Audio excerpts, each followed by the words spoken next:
स्वागत है आपका भारत वॉइस में।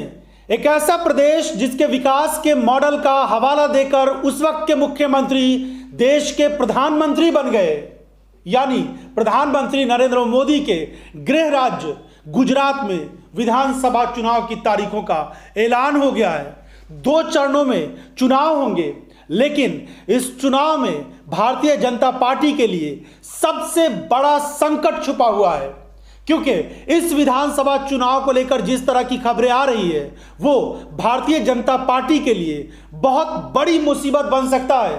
क्योंकि आने वाले दिनों में अब लोकसभा चुनाव में भी समय नहीं बचा है और कई राज्यों में विधानसभा चुनाव होने वाले हैं। ऐसी स्थिति में अगर गुजरात का चुनाव भाजपा के हाथ से निकल गया और जैसे संकेत आ रहे हैं उसके हिसाब से परिणाम आ गया, तो सोचिए भारतीय जनता पार्टी के लिए कितनी बड़ी मुसीबत आ जाएगी और प्रधानमंत्री नरेंद्र मोदी को लेकर कितने सारे सवाल उठेंगे।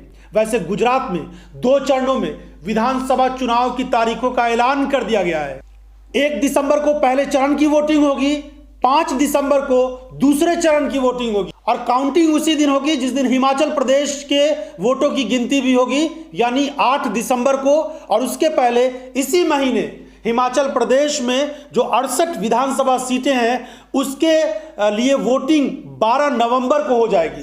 तो 12 नवंबर को हिमाचल प्रदेश के में वोटिंग होनी है और 2 चरणों में गुजरात में वोटिंग होनी है, 1 दिसंबर और 5 दिसंबर को, और 8 दिसंबर को वोटों की गिनती होनी है। लेकिन इसके पहले बीजेपी के लिए भारी संकट यह है कि जनता इस बार प्रधानमंत्री नरेंद्र मोदी को भी लेकर उतनी ज्यादा उत्साहित नहीं है जैसा 2017 और 12 में नजर आ रहा था। उस समय एक अलग तरह का जोश और जज्बा था। इस समय भारतीय जनता पार्टी को लेकर लोगों की सोच बिल्कुल बदल गई है, क्योंकि पिछले 8 सालों से गुजरात में डबल इंजन की सरकार चल रही है और 20 साल से ज्यादा के अरसे से गुजरात में भारतीय जनता पार्टी की सरकार है। लेकिन हाल के CSDS के आंकड़ों को अगर गौर करें, उसमें जो ये पूछा गया, ये सवाल बेहद अहम था कि क्या गुजरात अब पहले जैसा विकसित राज्य है? लोगों ने कहा नहीं,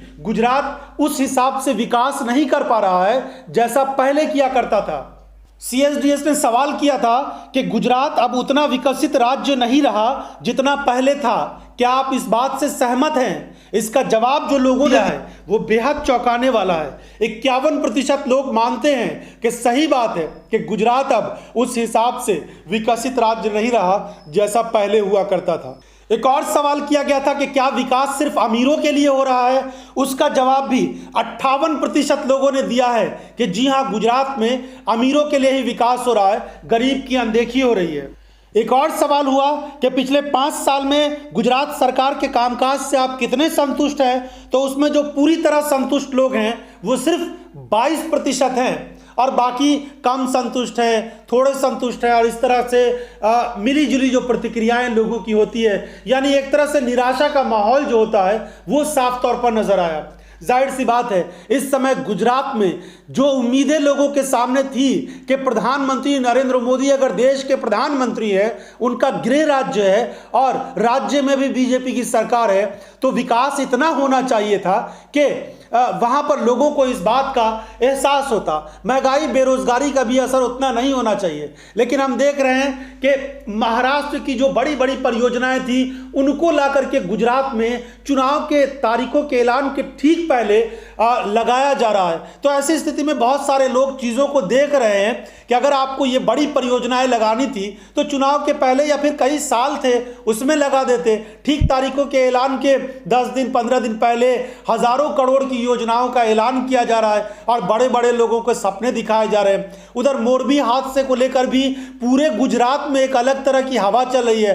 कहा जा रहा है कि घड़ी बनाने वाली कंपनी को अगर पुल बनाने का ठेका दे दिया गया है तो जाहिर सी बात है इसमें भ्रष्टाचार तो है ही, और लोग इस बात को समझ रहे हैं। भले टेलीविजन चैनल्स पर इसको लेकर कोई बड़ी बहस नहीं हो रही हो, कोई बड़े सवाल नेताओं पर नहीं उठाए जा रहे हो, लेकिन जनता के बीच ये तमाम चीजें अंदर ही अंदर चल रही है। उधर मल्लिकार्जुन खड़गे ने चुनाव की तारीखों के ऐलान के साथ ही एक ऐसा मास्टर स्ट्रोक चला है जिसको लेकर भारतीय जनता पार्टी अब सोच में पड़ गई है कि उसके पास इसकी क्या काट है। हो सकता है 1-2 दिनों में बीजेपी की तरफ से भी कुछ बड़े ऐलान किया जाए, लेकिन मल्लिकार्जुन खड़गे के इस ट्वीट को देखिए, उसके बाद आगे बात करते हैं।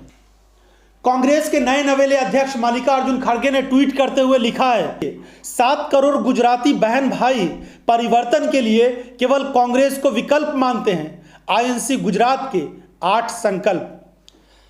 उन 8 संकल्प में सबसे पहला है 500 रुपए में एलपीजी सिलेंडर, दूसरा 300 यूनिट तक बिजली फ्री, तीसरा 10 लाख तक का इलाज व दवाइयां मुफ्त, चौथा किसानों का 3 लाख तक का कर्ज माफ, पांचवा सरकारी नौकरियों में कॉन्ट्रैक्ट सिस्टम बंद और 300 बेरोजगारी भत्ता, छठा 3000 सरकारी इंग्लिश मीडियम स्कूल, सातवां कोऑपरेटिव सोसाइटी में दूध पर 5 रुपए प्रति लीटर सब्सिडी, आठवां कोरोना से जान गंवाने वाले 3 लाख लोगों के परिवार को 4 लाख रुपए तक का मुआवजा।